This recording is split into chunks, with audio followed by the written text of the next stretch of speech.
오늘 우리가 읽은 이 본문은요, 입에 좀 담기도 민망할 정도의 사건이 등장을 합니다. 이 다윗의 장남 암논이요, 이복누이 다말을 강제로 성폭행한 거죠. 그리고 이 사건을 시작으로 형제간의 칼부림이 나는, 그 가정에 씻을 수 없는 이 상처를 입히게 됩니다. 근데 성경은 이 감추고 싶은 이 가정의 아픈 이야기를 13장 전체를 할애해서 굉장히 상세하게, 그리고 대화까지도 기록을 해놓고 있다라는 거죠. 성경은 우리의 삶을 우회하지 않고 그대로 보여줍니다. 아프고 또 부끄럽지만 절대 돌아가지 않아요. 로마서 15장 4절에 이렇게 되어 있습니다. 무엇이든지 전에 기록된 바는 우리의 교훈을 위하여 기록된 것이니, 이 이야기를 하나님은 오늘을 살아가는 우리를 위해서 기록해 놓으셨다는 거죠. 다윗의 이 가정의 이야기를 통해서 우리 가정을 돌아보게 만들어 주는 겁니다. 오늘 이제 본문을 좀 찬찬히 살펴보면서 하나님이 우리에게 주시는 메시지를 들으려고 합니다. 우리 첫 번째 같이 읽겠습니다. 시작. 욕망을 사랑이라 착각했다. 1절과 2절 보니까 그 후에 이 일이 있으니라. 다윗의 아들 압살롬에게 아름다운 누이가 있으니, 압살롬의 여동생 다말인데요, 이 다말을 암논이 그를 사랑하나, 이렇게 되어 있습니다. 다윗의 다른 아들 암논이 그를 사랑하나, 장남인 암논이 다말을 사랑한 겁니다. 그런데 그 뒤에 이렇게 돼 있죠. 그는 처녀이므로 어찌할 수 없는 줄 알고, 자기도 아는 거죠. 이게 지금 안 되는 걸. 그러니까 암논이 그의 누이 다말 때문에 우라로 말미암아 병이 되니라, 이렇게 돼 있어요.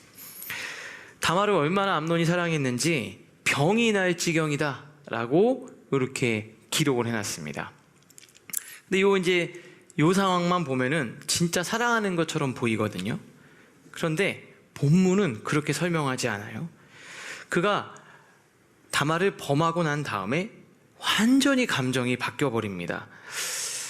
14절 보니까 암논이 그 말을 듣지 아니하고 다말보다 힘이 셈으로 억지로 그와 동침하니라. 우리 15절 같이 읽겠습니다. 시작. 그리하고 암논이 그를 심히 미워하니 이제 미워하는 미움이 전에 사랑하던 사랑보다 더한지라. 암논이 그에게 이르되 일어나 가라 하니. 그 미움이요, 그 전에 사랑했던 것보다 더해졌다는 거예요. 아니, 그렇게 병이 날 정도로 좋아했는데 갑자기 어떻게 됩니까? 너무나도 꼴보기 싫을 정도로 싫어졌다는 거예요. 이게 뭐냐면, 이건 처음부터 사랑이 아니었다라는 거예요.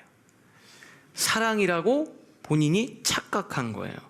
그러면 암논이 사랑한다라고 했을 때는 다말 자체를 사랑한 게 아니라 다말이 채워줄 수 있는 나의 어떤 욕구를 사랑한 거예요. 오늘 본문은 성경이 우리 욕망의 본질을 이렇게 드러내는 거죠. 채워지면 더 이상 지속될 힘이 없는 게 욕망이에요. 근데 이제 문제는 뭐냐면, 우리는 종종 이런 강렬함을 사랑이라고 착각을 하는 겁니다. 사랑이라고. 그 사랑의 기술이라는 책 있죠. 에이리 프롬이 쓴. 거기 보면 막 열렬히 불타오르는 사랑을 좀 심하게 얘기하면, 프롬은 뭐라고 얘기했냐면, 진짜 막 죽고 못 살 것처럼 불타오르는 사랑의 열정은 그냥 둘이 얼마나 지금까지 외로웠는지를 보여주는 것 뿐이다, 이렇게 기록을 해놓을 정도였어요. 욕망은 채우면 허무하게 사라져 버리거든요. 그런데 하나님이 우리에게 주시는 사랑은요, 나누면 나눌수록 깊어지고 풍성해지는 겁니다. 나누면 나눌수록, 누리면 누릴수록 더 깊어지는 게 진짜 사랑이에요. 오늘 우리 사랑하는 라이프 처치 성도님들 모두는 점점 더 깊어지는 은혜가 있기를 주님의 이름으로 축복합니다. 이게 진짜 사랑이죠. 여러분, 어떤 즐거움이 있는데요, 내가 이걸 필요해서 그게 필요가 채워질 때 즐거움을 자꾸 추구하면 이렇게 되는 거예요. 그런데 그냥 자체를 즐길 수 있는, 그걸 C.S. 루이스는 감상의 즐거움이라 그랬어요. 그냥 보아서 기쁨이 있는 거죠. 여러분들에게 그런 은혜가, 그리고 욕망을 사랑이라고 착각하지 않고 헌신과 존중 위에 여러분의 관계가, 여러분의 공동체가, 특별히 여러분의 가정이 그렇게 세워질 수 있기를 주님의 이름으로 축복합니다. 자, 두 번째, 우리 화면을 보면서 읽겠습니다. 시작. 욕망을 부추기는 친구가 있었다. 그래서 막 힘들어하고 있는데 여기 친구 한 명이 등장을 합니다. 본문에서 친구를 싹 집어넣어요. 3절 보니까 암논에게 요나답이라는 친구가 있었는데 다윗의 형 시므아의 아들이었다. 조카겠죠. 근데 이렇게 설명하고 있어요. 뒤에 뭐라고 됐죠? 심히 간교한 자라.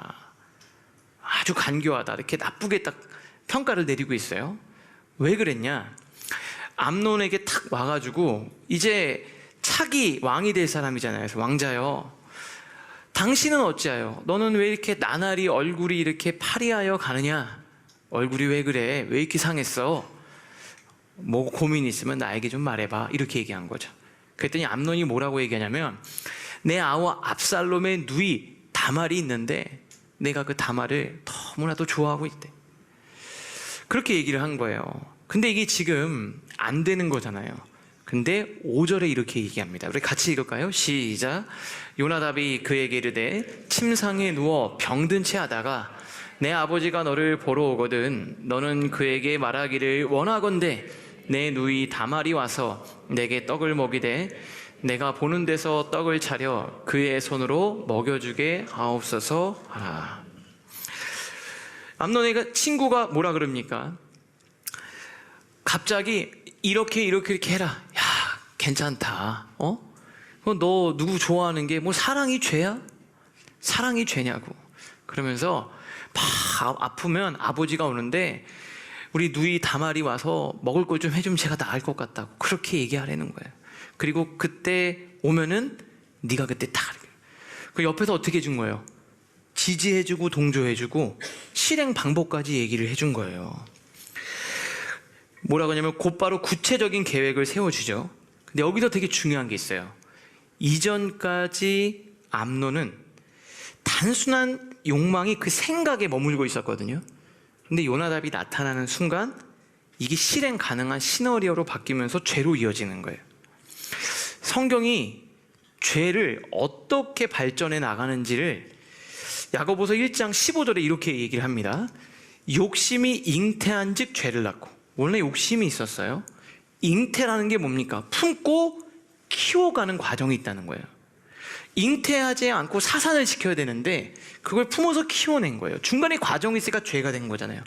죄를 한번 졌는데 그걸 내가 또 끊어내고 회개하고 버려내면 사망에 이르지 않는데 그게 장성에서 사망이 돼요. 여기 보면 점점점 커지고 발전한다는 얘기를 하고 있어요. 그러니까 잘 보면 이렇게 돼 있죠. 내면에 어떤 욕심이 있는데 그것이 잉태되었다가 중간에 키워내는 과정이 있다라는 거예요. 그리고 그 이후에 죄로 드러난다 이 말입니다. 그러니까 저는 이걸 이렇게 볼 수 있을 것 같아요. 우리 안에 내적 욕망이 있어요. 근데 이게 도덕적 윤리적으로 안 되는 거면 그걸 우리가 마음에 품지만 제재하고 있는데 바로 잉태라는 과정이 뭐냐?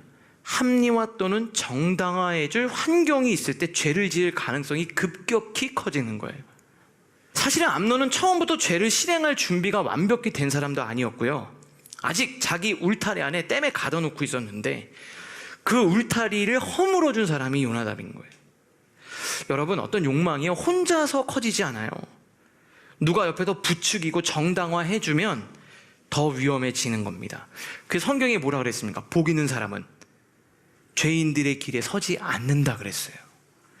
그러니까 옆에 누가 있느냐가 진짜 중요한 거예요. 이름은 비슷한데 정말 다윗은 좋은 친구가 있어서 다윗이 무너지려고 할 때 막아줬어요. 그게 바로 누구냐면 요나단이란 친구예요. 다윗이 진짜 힘들었어요. 이제 도저히 견딜 수가 없어서 포기하고 싶은 순간이 왔어요. 하나님의 약속이고 뭐고 나 다 때려치고 싶어. 이런 순간이 왔을 때 요나단이 다윗을 찾아갑니다. 직접 찾아가요. 찾아가서 이렇게 사무엘상 23장에 얘기합니다. 사울의 아들 요나단이 일어나 수풀에 들어가서 다윗에게 이르되 그에게 하나님을 힘있게 의지하게 하였다. 어떻게 해요? 너무 힘드니까 그래, 나라도 너라면 그러겠다. 너 할 수 있는 만큼 했어. 이제 너 열심히 한 거야. 하나님도 너를 이해해 주시겠지. 이렇게 얘기한 게 아니라 어떻게 하죠? 아니야, 포기하지 마. 하나님이 너와 함께 하셔. 그러면 안 돼. 우리 끝까지 하나님을 붙들자. 그래서 어떻게 했다는 거예요? 하나님을 힘있게 의지하게 만들어줬다는 거예요. 그러면서 뭐라 그러죠? 두려워하지 마. 괜찮아. 사울의 손이 너에게 미치지 못할 거야. 하나님이 너에게 약속해 주셨잖아. 이렇게 마음을 세워주는 겁니다. 잘 보세요. 상황에 대해서나 인간적 위로보다 하나님의 약속과 주권을 상기시켜 준 거예요. 이게 진짜 좋은 친구예요. 현실의 위협보다 하나님의 계획이 더 크다는 확신을 주었습니다. 현실을 막 부추겨요. 그게 아니라요, 하나님을 바라보게 했어요.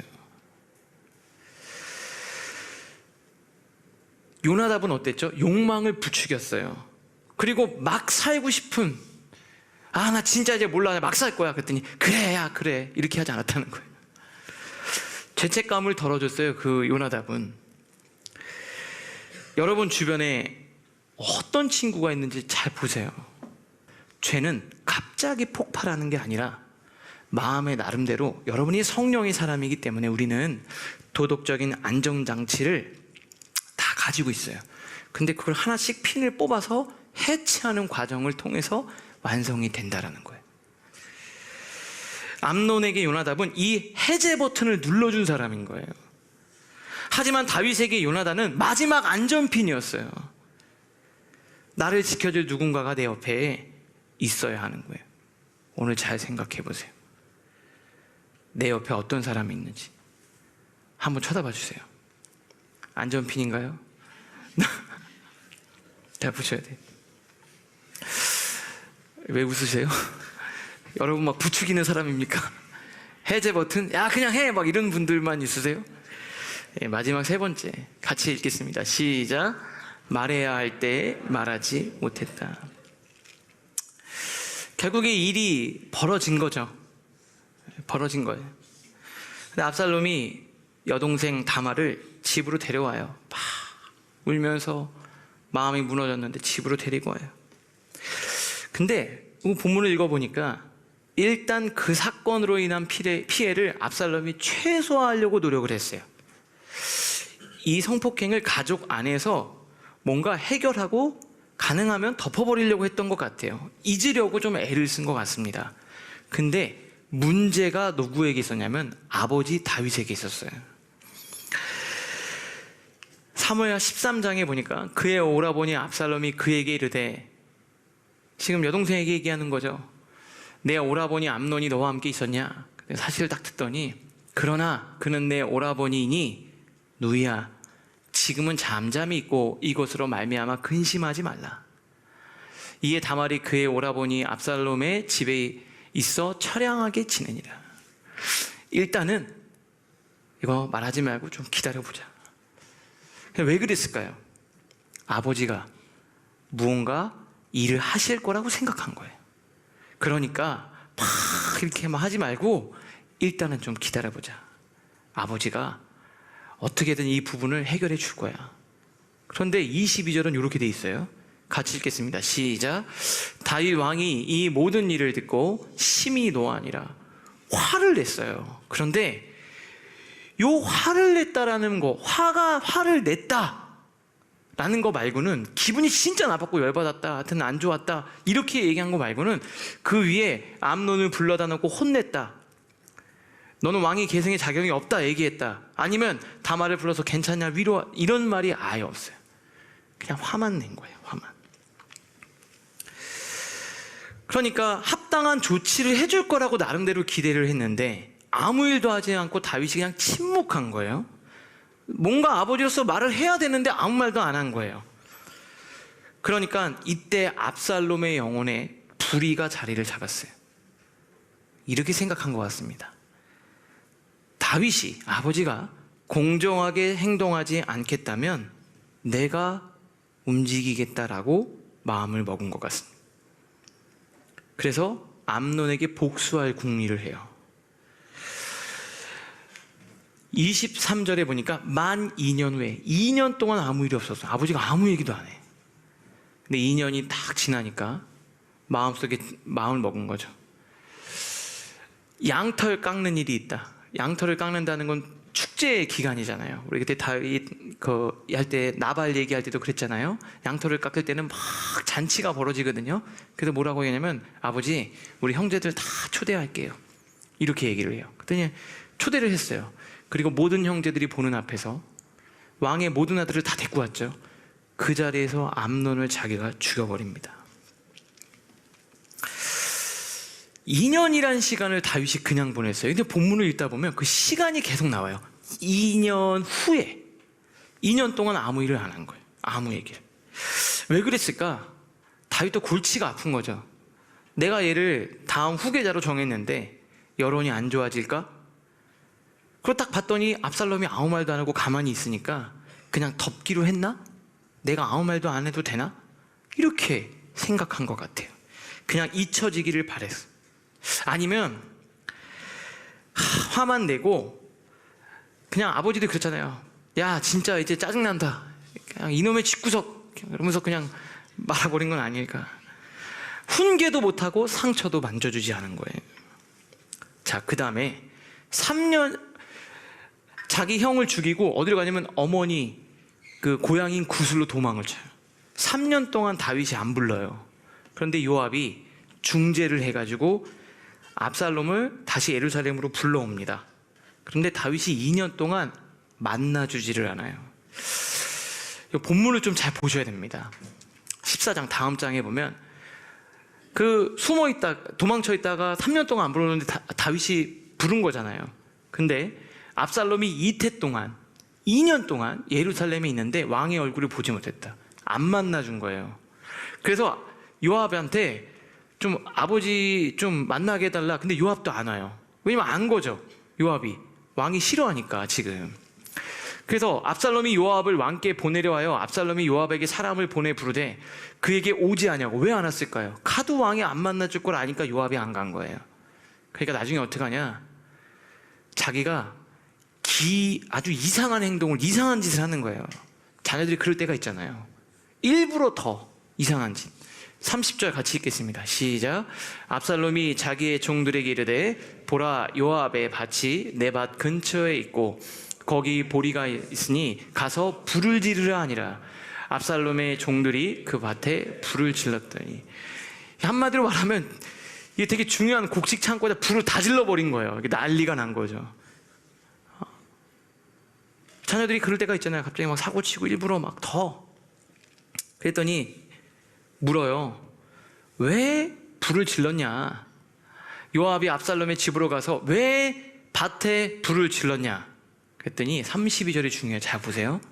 압살롬이 요압에게 대답하되 내가 일찍이 사람을 내게 보내 너를 이리 오라고 한 것은 내가 너를 왕께 보내서 왜 나를 구슬 땅에서 돌아오게 됐냐는 거지. 왜 나를 불렀냐 이 말이에요. 아버지 왜 불렀습니까 저를?